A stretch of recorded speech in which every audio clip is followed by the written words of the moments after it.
بسم اللہ الرحمن الرحیم۔ شروع اللہ کے نام سے جو بڑا مہربان نہایت رحم کرنے والا ہے۔ السلام علیکم ناظرین، آج ہم انشاءاللہ اللہ تعالیٰ کی دی ہوئی توفیق سے جس موضوع پر بات کریں گے وہ یہ ہے کہ نماز اور مراقبہ کیا ہے، اور نماز کو قائم کرنے سے کیسے ہم اللہ تعالیٰ کے قریب ہو سکتے ہیں۔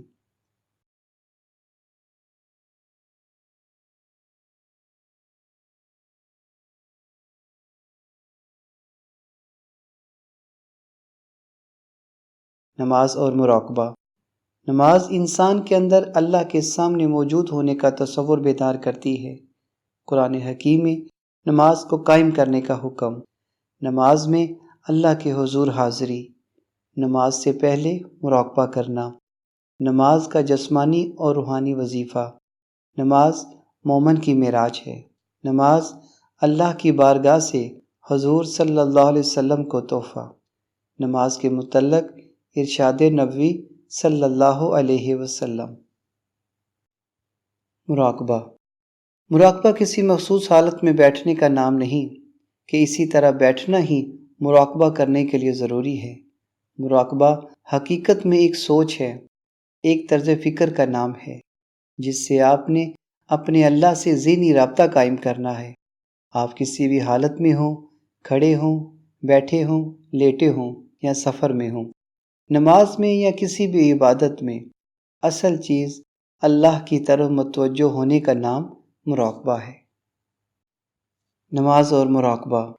تمام انبیاء کرام کی طرح حضور پاک صلی اللہ علیہ وسلم نے بھی اللہ تعالیٰ کے حکم کے مطابق احکام و عبادت کا ایک دستور اپنی امت کو عطا کیا ہے۔ اس دستور میں اس بات کا پورا خیال کیا گیا ہے کہ ہر طبقے اور ہر سطح کا شخص اس پر آسانی سے عمل کر سکے اور اس عمل کے نتیجے میں اپنے اللہ سے تعلق عکس اس کے شعور کی سطح پر بار بار پڑھتا رہے۔ کلمہ طیبہ کے بعد اسلام کا اہم ترین رکن نماز ہے۔ نماز کسی شخص کے اندر اللہ کے سامنے موجود ہونے کا تصور بیدار کرتی ہے، اور بار بار یہ نماز کا عمل دہرانے سے اللہ کی طرف متوجہ رہنے کی عادت پیدا ہو جاتی ہے۔ نماز میں زندگی کی تمام حرکات سمو دی گئی ہیں، مثلاً کھڑا ہونا، جھکنا، سجدہ کرنا، سلام کی حالت میں دائیں طرف دیکھنا، پھر بائیں طرف دیکھنا۔ وہ اس لیے کہ آدمی زندگی کا کوئی بھی عمل کر رہا ہو، اللہ تعالیٰ کا تصور اس سے جدا نہ ہو۔ نماز کے متعلق ارشاد نبوی صلی اللہ علیہ وسلم۔ جب تم نماز میں مشغول ہو تو یہ محسوس کرو کہ ہم اللہ کو دیکھ رہے ہیں، یا یہ محسوس کرو کہ اللہ ہمیں دیکھ رہا ہے۔ اس ارشاد مبارک سے معلوم ہوتا ہے کہ نماز کا مقصد ہی اللہ تعالیٰ کی طرف مکمل ذہنی رجوع ہے۔ نماز کا جسمانی اور روحانی وظیفہ۔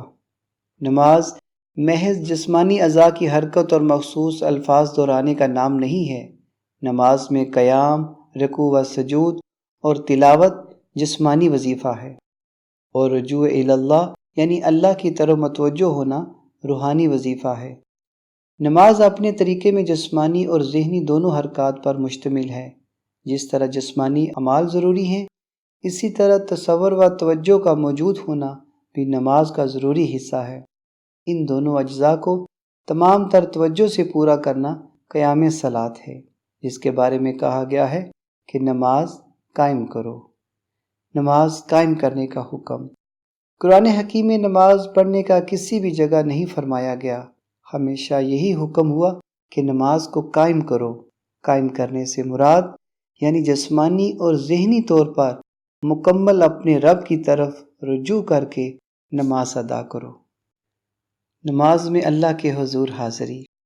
جب بندہ اللہ اکبر کہہ کر ہاتھ اوپر کرتا ہے تو کہتا ہے، اے میرے اللہ، میں سب کو چھوڑ کر، سب سے علیحدہ ہو کر تیرے حضور حاضر ہو گیا ہوں۔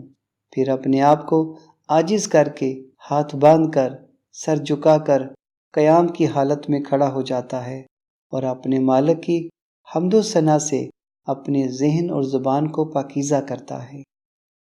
پھر اپنے آپ کو اس کی بارگاہ میں جھکانے کے لیے رکوع کرتا ہے۔ پھر اس پاکیزہ ذہن اور پاکیزہ زبان سے اپنے اللہ کی تعریف بیان کرتا ہے۔ سبحان ربی العظیم، پاک ہے میرا پروردگار بڑی عظمت والا۔ پھر سیدھے کھڑے ہو کر اپنے اللہ کی حمد و ثنا کرتے ہوئے کہتا ہے ربنا لک الحمد۔ پھر مکمل طور پر اپنے آپ کو جھکا کر عاجز ہو کے اپنے سر کو زمین پر رکھ دیتا ہے اور کہتا ہے اے میرے اللہ، میں بہت کمزور ہوں، بہت عاجز ہوں، میں اس قابل تو نہیں ہوں جو تیری بارگاہ میں سجدہ ریزی کر سکوں۔ تو بڑا رحیم اور کریم ہے میرے مالک۔ پھر اپنی لڑکھڑاتی زبان سے کہتا ہے سبحان ربی العالی، پاک ہے میرا پروردگار بڑی اعلیٰ شان والا۔ آخر میں اللہ کی ساری مخلوق کے لیے سلامتی کی دعا کرتا ہے السلام علیکم ورحمۃ اللہ، السلام علیکم ورحمۃ اللہ۔ نماز اور مراقبہ۔ مراقبہ کی جو تعریف و تشریح پہلے کر چکے ہیں، اس کی روشنی میں کہا جا سکتا ہے کہ نماز وہ مراقبہ ہے جس میں جسمانی اعمال و حرکات کے ساتھ اللہ تعالیٰ کی موجودگی کا تصور کیا جاتا ہے۔ جب کوئی شخص ان آداب و قواعد کے ساتھ مسلسل نماز ادا کرتا ہے تو اس کے اندر انوار الہی ظہیرہ ہونے لگتے ہیں، اور انوار کا یہ ظہیرہ روحانی پرواز یعنی اللہ کے قریب ہونے کا ذریعہ بنتا ہے۔ نماز سے پہلے مراقبہ۔ ہر نماز یا نفل ادا کرنے سے پہلے 5 یا 10 منٹ تک یہ تصور قائم کیا جائے کہ اللہ مجھے دیکھ رہا ہے۔ یہ تصور کرنے سے باقی خیالات آہستہ آہستہ ختم ہو جاتے ہیں اور ذہن کافی حد تک اللہ کی طرف متوجہ ہونے لگ جاتا ہے۔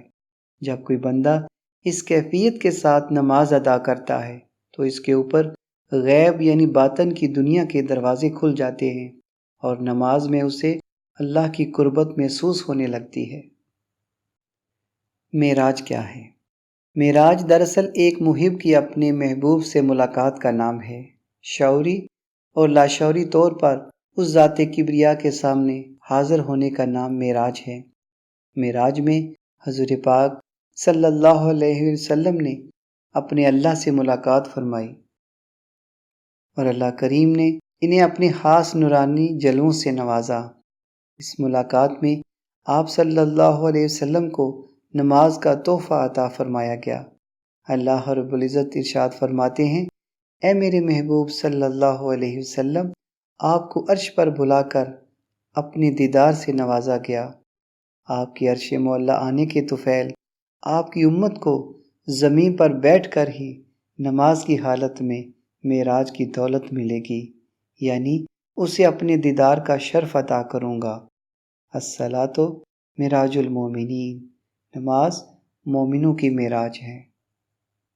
الحمدللہ، آج ہم نے نماز اور مراقبہ کے بارے میں غور و فکر کیا کہ یہ کیا ہیں اور کیسے ان دونوں کے ذریعے ہم اپنے اللہ کے قریب ہو سکتے ہیں۔ مراقبہ ایک مخصوص نشست میں بیٹھنے کا نام نہیں ہے، اصل میں یہ ایک سوچ ہے، ایسی طرز فکر ہے جس سے آپ نے اپنے اللہ سے ذہنی رابطہ قائم کرنا ہے۔ نماز ایسا آسان عمل ہے جو آپ کے اندر اللہ کے سامنے موجود ہونے کا تصور بیدار کرتی ہے، اور مراقبہ ایسا آسان عمل ہے جس کے ذریعے آپ اپنے ذہن کو اللہ کریم کی ذات سے جوڑ سکتے ہیں۔ مراقبہ کیا ہے؟ شعور میں رہ کر لاشعور سے منسلک ہونے کا نام مراقبہ ہے۔ اللہ تعالیٰ کے انوار و تجلیات کو اپنے من میں سمیٹنے کا نام مراقبہ ہے۔ تن کی دنیا میں بیٹھ کر من کی دنیا میں داخل ہونے کا نام مراقبہ ہے۔ فرش پہ بیٹھ کر عرش والے سے ملاقات کرنے کا نام مراقبہ ہے۔ اللہ تعالیٰ ہم سب کے حامی و ناصر ہوں۔